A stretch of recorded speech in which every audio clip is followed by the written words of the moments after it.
지난주에 제가 시카고에 가서 우리 손자 루이 사진인데요. 루이가 풋볼하는 경기를 제가 좀 한 컷 촬영을 했습니다.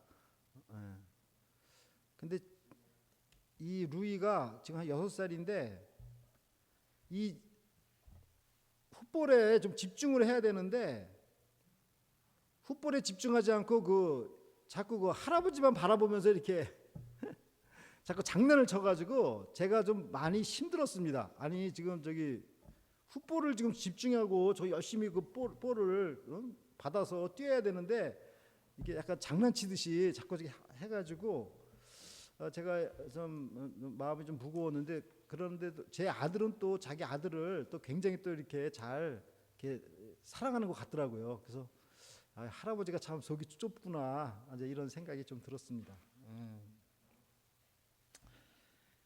주님께서는 우리의 그 허물을 참으신 그 슬픔의 사람이셨습니다. 이사야서 53장 4절에 보면 그는 실로 우리의 질고를 지고 우리의 슬픔을 당하였거늘 우리는 생각하기를 그는 징벌을 받아서 하나님에게 맞으며 고난을 당한다 하였노라. 그러니까 우리가 오늘 그 본문 창세기 본문을 보면은 그 요셉은 형제들을 이렇게 즐거운 식사 자리에 이렇게 초청을 하지만 또 한편으로 마음 한편으로는 가슴 깊이 몰래 우는 장면이 이렇게 소개되어 있습니다. 형제들을 만나서 기쁘기도 하고 슬프기도 한 두 가지 마음이 함께 있는 것입니다. 우리 주변을 바라보면 뭐 손자나 자녀나 배우자나 또 성도나 목회자나 다 우리 맘 같지 않습니다. 서로 부족한 점이 많아 보입니다. 이럴 때 누구를 원망한다고 해서 해결될 것이 없습니다. 주님은 우리의 슬픔을 원망한 것이 아니라 감당하셨습니다. 오늘 말씀을 통해서 형제들의 허물을 감당하시는 성숙한 성도님들이 되시기를 간절히 기도드립니다. 아멘. 창세기 43장 26절을 보십시오. 요셉이 집으로 오매 그들이 집으로 들어가서 그 예물을 그에게 드리고 땅에 엎드려 절하니. 11 형제가 요셉에게 엎드려서 이 절하는 이 모습은 요셉의 꿈을 기억하게 합니다. 요셉의 꿈은 창세기 37장 7절에 나와 있죠. 보겠습니다. 우리가 밭에서 곡식을 묵더니 내 단은 일어서고 당신들의 단은 내 단을 둘러서서 절하더이다. 그러니까 요셉이 17살 때 꾼 꿈이 그게 현실로 이게 이루어진 것입니다. 참 꿈은 추상적인 것입니다만 우리가 꿈을 꾸게 되면 그것이 현실이 됩니다. 빌립보서 2장 13절 말씀입니다.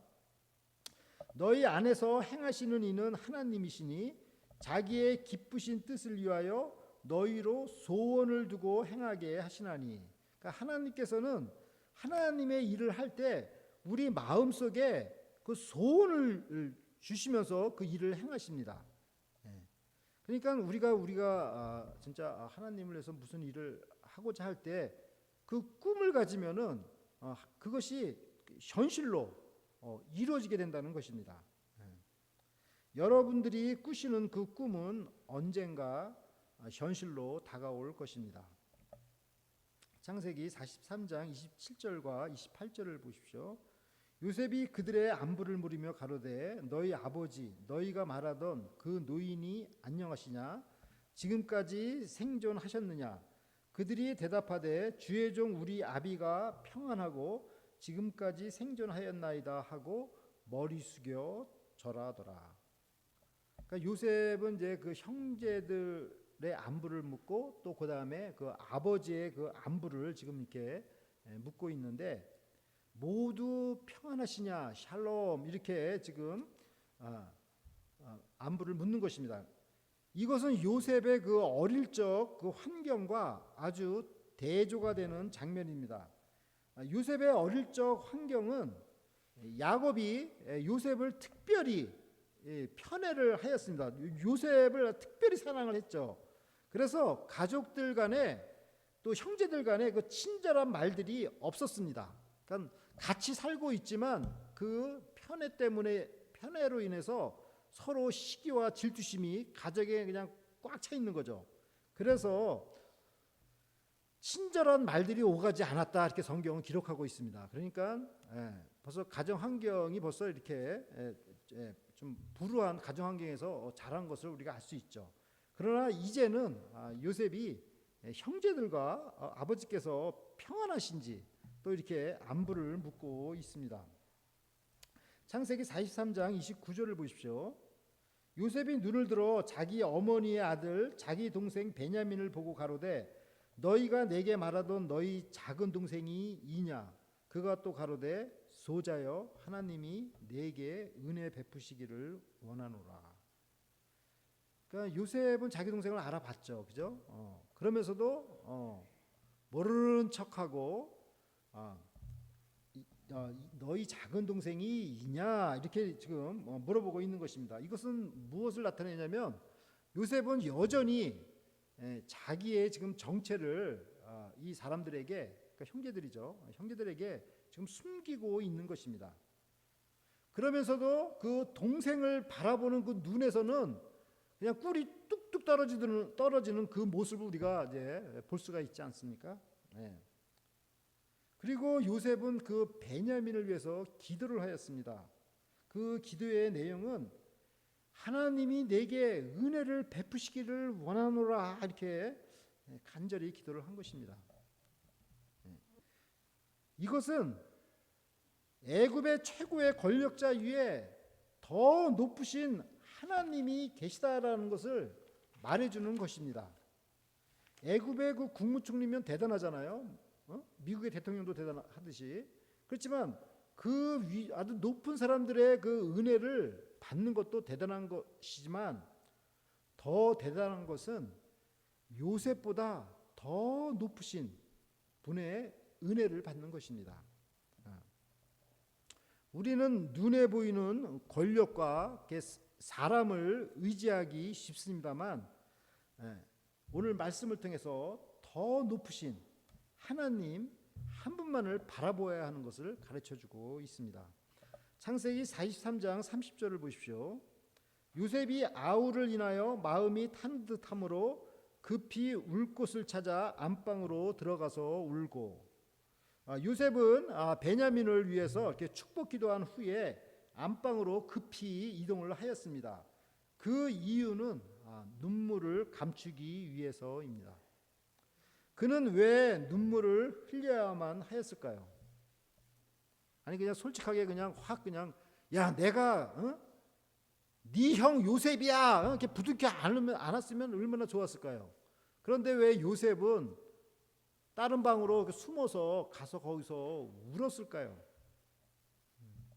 형제들을 만나서 엄청 기쁜데 왜 이렇게 숨어서 슬퍼해야 할까요? 여기서 이제 요셉도 정말 인간이라는 것을, 냉정한 사람이 아니라 인간이라는 것을 우리가 볼 수가 있는 거죠. 베냐민을 보고 얼마나 눈물이 감격스러워서 얼마나 눈물이 났겠어요. 또 자기 형제들을 보면 또 과거의 그 행동들을 보면 얼마나 또 마음이 아팠을까요? 시기심으로 인해서 자기를 죽이려고 했고 노예 시장에 자기를 팔지 않았습니까? 이러한 그 죄악된 일을 보고도 무조건 헤헤거리고 좋다고 할 수는 없는 거잖아요. 그러니까 슬퍼하는 것이 정상인 것입니다. 그래서 성경은 이렇게 은혜롭게 우는 자의 태도를 말하고 있습니다. 에레미야서와 마태복음입니다. 에레미야서 13장 17절입니다. 너희가 이를 듣지 아니하면 나의 심령이 너희 교만을 인하여 은근히 곡할 것이며 여호와의 양무리가 사로잡힘을 인하여 눈물을 흘려 통곡하리라. 그 다음에 마태복음 26장 75절에 보면 이에 베드로가 예수의 말씀에 닭 울기 전에 내가 3번 나를 부인하리라 하심이 생각나서 밖에 나가서 심히 통곡하니라. 그러니까 여기 보면은 예레미야 선지자와 그 사도 베드로는 그 그 사람들 앞에서 울지 않고 몰래 나가서 울었습니다.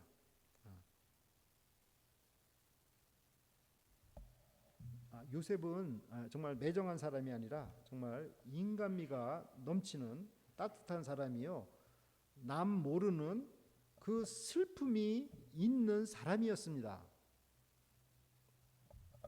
창세기 43장 31절을 보십시오. 얼굴을 씻고 나와서 그 정을 억제하고 음식을 차리라 하매. 요셉은 눈물을 씻고 전혀 다른 모습으로 하인들에게 음식을 차리라고 지시하였습니다. 이것은 과거에 요셉의 형제들이 한 행동과 또한 대조되는 모습입니다. 그러니까 지금 요셉의 그 스토리를 이렇게 보면은 옛날에 요셉의 형제들이 요셉에게 한 행동과 지금 계속해서 대조되는 그 모습들이 많이 나오고 있습니다. 요셉의 형제들은 그 요셉이 17살 때 그 어린 요셉을 그냥 구덩이에 던져놓고 자기들은 그냥 매정하게 이렇게 밥을 먹었습니다. 창세기 37장 24절과 25절 다시 한번 우리가 기억하면서 읽어보겠습니다. 그를 잡아 구덩이에 던지니 그 구덩이는 빈 것이라 그 속에 물이 없었더라. 그들이 앉아 음식을 먹다가 눈을 들어본즉 한때 이스마엘 족속이 길르앗에서 오는데 그 약대들의 향품과 유향과 모략을 싣고 애굽으로 내려가는지라. 그러니까는 그 요셉의 형제들은 자기 그 어린 동생을 구덩이에다 던져놓고 자기들은 그 위에서 이렇게 밥을 먹었습니다. 밥을. 이것이 정말 매정한 인간의 모습 아니겠습니까? 그러나 요셉이 음식을 섬기는 자세는 어떠했습니까? 창세기 43장 32절을 보십시오. 그들이 요셉에게 따로하고 그 형제들에게 따로하고 배식하는 애굽 사람에게도 따로하니 애굽 사람은 히브리 사람과 같이 먹으면 부정을 입음이었더라. 그러니까 요셉은 식탁을 그 세 그룹으로 이렇게 따로따로 이렇게 준비를 하였습니다. 가장 그 높은 자의 그 높은 그 권력자의 식탁, 그리고 형제들의 식탁, 그 다음에 그 애굽 사람들의 식탁, 이게 세 가지 식탁을 준비를 하였습니다. 요셉은 자기가 최고 권력자이기 때문에 야 그렇게 할 필요 없어, 그냥 하나로 그냥 통일시켜, 이렇게도 할 수 있었지만 애굽 사람들이 히브리 사람들을 싫어하는 것을 알고 애굽 사람들을 이렇게 배려를 한 것입니다. 애굽 사람들이 히브리 사람을 왜 싫어하냐면 애굽 사람들은 그 소를 신으로 이렇게 섬겼는데 히브리 사람들은 목축을 하면서 이렇게 소를 뭐 젖도 짜고 죽이기도 하고 고기도 먹고 이렇게 하잖아요. 그러니까는 이 히브리 사람을 이렇게 혐오를 했어요. 그러니까는 그들하고 같이 밥 먹으면 부정 탄다고 이렇게 생각을 한 거죠. 여기서 우리가 그 지도자의 참 모습을 좀 볼 수가 있어요. 지도자는 그 자기의 권력을 가지고 충분히 그냥 그냥 식탁 테이블 하나로 만들어 이렇게 할 수도 있지만은 또 야 같이 먹자 이렇게 강요하면서 이렇게 할 수도 있지만은 요셉은 이렇게 남을 이렇게 배려를 하였습니다. 이것이 지도자의 모습이라고 보입니다. 창세기 43장 33절을 보십시오. 그들이 요셉의 앞에 앉되 그 장위의 차서대로 안 치운 바되니 그들이 서로 이상히 여겼더라. 그러니까 요셉은 근데 형제들의 그 좌석 배치를 그 나이 순서대로 이렇게 식탁에 딱딱딱하게 이름표 딱 적어가지고 이렇게 맞춰서 이렇게 식탁에 맞게 앉혔습니다. 그러니까 그 요셉의 형제들이 볼 때 자기들의 나이를 아는 사람이 자기들밖에 없는데 이 좌석이 나이별로 쭉 이렇게 해서 첫째부터 꼴찌까지 이렇게 자리를 이렇게 앉힌 걸 보면 이상하지 않았겠어요? 이것은 요셉이 이 형제들에게 자기 자신이 누구인가를 힌트를 좀 이렇게 준 것입니다. 아마 눈치가 빠른 사람은 이걸 좀 아마 알아챌 수도 있죠. 왜냐하면 애굽 사람이 어떻게 그렇게 알 수가 있겠어요, 그죠? 그다음에 또 한 가지 힌트가 있어요. 자, 창세기 43장 34절을 보십시오. 요셉이 자기 식물로 그들에게 주되 베냐민에게는 다른 사람보다 5배나 5배나 주매 그들이 마시며 요셉과 함께 즐거워하였더라. 그러니까 또한 요셉이 특별히 베냐민에게는 5배의 음식을 이렇게 더 풍성하게 준 것입니다. 이것은 베냐민을 많이 먹게 해서 배탈 나게 하려고 한 것은 물론 아닐 것입니다. 권력자 이 요셉이 베냐민에게 특별한 관심이 있다라는 것을 보여주는 것입니다. 이러한 그 편애잖아. 이것도 내가 이 사람은 내가 특별히 내가 사랑한다라고 지금 요셉이 베냐민한테 이렇게 음식을 5배를 이렇게 준 것입니다. 이러한 편애를 다른 형제들에게 보여줌으로써 이 형제들이 여전히 형제들 속에서 이 편애에 대한 그 질투심을 가지고 있는지 아마도 요셉이 시험했을 것입니다. 왜냐하면 요셉이 어릴 때 야곱이 자기에게만 채색 옷을 주니까 얼마나 그냥 그 위에 못마땅하게 시기를 했습니까? 그런데 그런 그 시기심이 지금도 남아 있는지 지금 요셉은 계속해서 이렇게 테스트를 하는 것이죠. 그러나 그의 형제들은 시기심을 갖지 않고 요셉과 함께 즐거워했습니다. 그러니까 요셉과 함께 즐거워하였더라. So they feasted and drank freely with him. 아주 즐겁게 먹었어요. 이런 걸 보면서 과거에는 그 시기심에 불탄 그 요셉의 형제들이 이제는 점점 그들의 그 인격이 변화되고 있는 것을 우리가 알 수가 있습니다. 에베소서 4장 15절 말씀입니다. 오직 사랑 안에서 참된 것을 하여 범사에 그에게까지 자랄지라. 그는 머리니 곧 그리스도라. 그러니까 주님께서는 우리에게 너희가 성장을 해라. 그리스도까지 그리스도의 성숙함에 이르게까지 너희가 자라라, 성장해라. 이것을 원하시는 거죠. 주님은 우리가 그 사랑 안에서 정말 또 그 진리 안에서 성장하기를 원하십니다. 누가 이렇게 편애를 하면 누가 이 사람만 더 좋아하고 저 사람만 더 좋아하면 우리 속에 막 시기심이 발동할 수가 있습니다. 그러나 그것에 우리가 노예가 돼서는 안 되는 거죠. 누가 누구를 뭐 더 사랑하고 뭐 더 예뻐해 준다고 해서 거기에 그냥 노예가 돼가지고 내가 더 그냥 사랑받으려고 하고 더 인정받으려고 이렇게 하면은 실패하는 것입니다. 다른 사람의 그 인정에 목말라 한다면 그것은 노예가 되는 것입니다. 자기가 받은 것에 만족하며 감사해야 하는 것입니다. 그러니까는 베냐민에게는 5배의 음식을 주고 다른 사람들한테는 다 그냥 이렇게 하나씩 줬는데 자기가 받은 그 음식 그거 하나 그것으로 감사하고 그게 만족하는 게 중요한 거죠. 쟤는 왜 5배 줬어요? 이걸 따지고 이거 뭐 unfair 이거 왜 편애합니까? 이럴 필요가 없다는 거죠. 그래서 우리가 이제 오늘 말씀을 통해 가지고 좀 3가지로 또 키워드를 보겠습니다. 첫 번째는 그 children of가 사랑, 두 번째는 consideration 배려, 세 번째는 contentment 만족입니다. 그래서 첫 번째 그 children of가 사랑, 그러니까 요셉이 그 베냐민을 그냥 특별히 이렇게 사랑하듯이 하나님께서도 그의 자녀들을 그 특별히 이렇게 사랑을 하십니다. 그러니까 우리가 그것을 알아야 되겠죠. 하나님의 백성으로서 독생자 예수 그리스도를 주시기까지 사랑하신 것입니다. 그러니까 특별히 사랑하신 거죠. 우리가 늘 이 사랑 안에 머무시기를 간절히 기도드립니다. 두 번째는 consideration 배려입니다. 요셉은 애굽인들에게도 사랑을 베풀었습니다. 그가 권력자라서 강요하거나 명령을 하면 뭐 순종할 수밖에 없을 것입니다. 그러나 애굽인들이 히브리인들을 혐오하는 것을 알고 밥상을 따로 차려 주었습니다.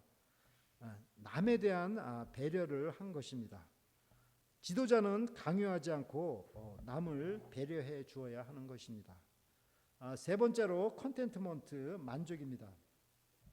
베냐민에게 특별히 5배의 음식을 주는 것을 통해 남들에게 편애하는 모습을 보면 부러워하기 쉽고 서로 인정받고 싶어할 것입니다만, 중요한 것은 남이 가지고 있는 것을 부러워하지 말고 자기가 가지고 있는 것에 대한 만족하는 자세가 중요한 것입니다. 사랑하는 라크로스 새소만교회 성도 여러분, 요셉은 2가지 마음을 가진 비밀의 사람입니다. 그는 형제들을 만나 기쁘기도 하지만 슬프기도 하여서 몰래 울었습니다. 우리의 인생은 단순하거나 단조롭지 않습니다. 그러므로 나는 이렇게 하는데 너는 왜 이렇게 못해? 이렇게 하며 남을 쉽게 판단할 수가 없는 것입니다. 성도님들이 눈물을 감추어야 하는 그 속사정이 있다는 것을 이해해야 하는 것입니다. 로마서 12장 15절 말씀입니다. 즐거워하는 자들로 함께 즐거워하고 우는 자들로 함께 울라.